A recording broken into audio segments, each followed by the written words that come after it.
আমি জানি শখের জিনিসগুলো শুধু স্বপ্নেই মানায়, অনেকটা কুয়াশার মতো, দূর থেকে শুধু দেখা যায়, ছোঁয়া যায় না।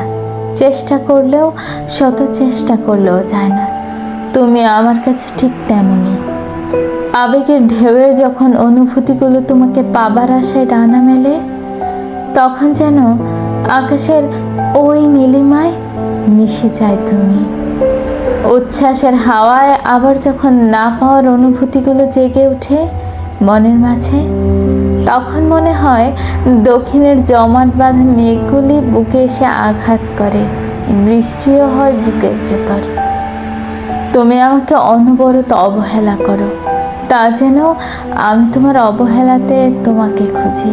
তোমার দেওয়া আঘাতগুলি আমাকে একেবারে স্তব্ধ করে দেয়, অবশ করে দিয়ে আমার সমস্ত অনুভূতি, আবেগ চোখ দিয়ে গড়িয়ে জল পড়ার অনুভূতিটুকুও থাকে না।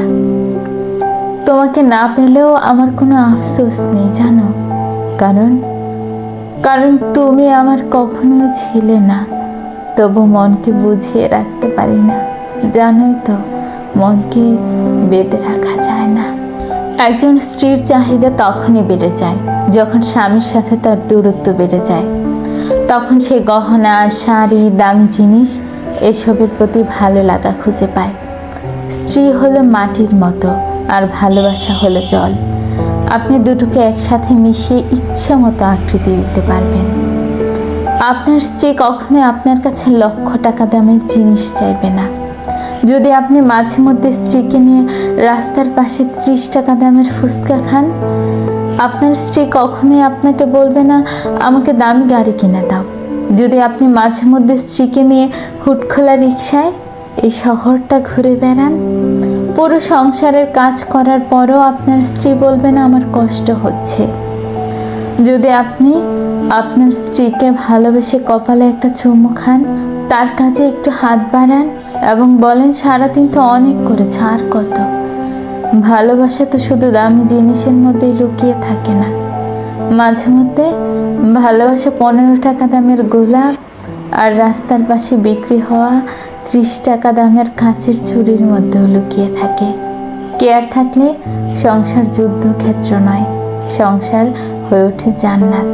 তাই নিজের স্ত্রীকে উত্তম ভালোবাসাটা দিন। কাছে এলেই কেন জানি ভালোবাসা কমে যায়।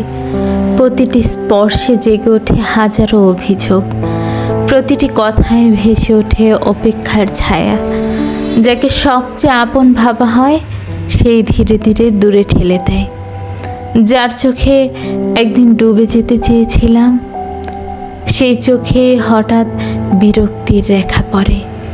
কাছে এলে শুরু হয় হিসেব, কে কতটা দিল, কে কতটা পেল।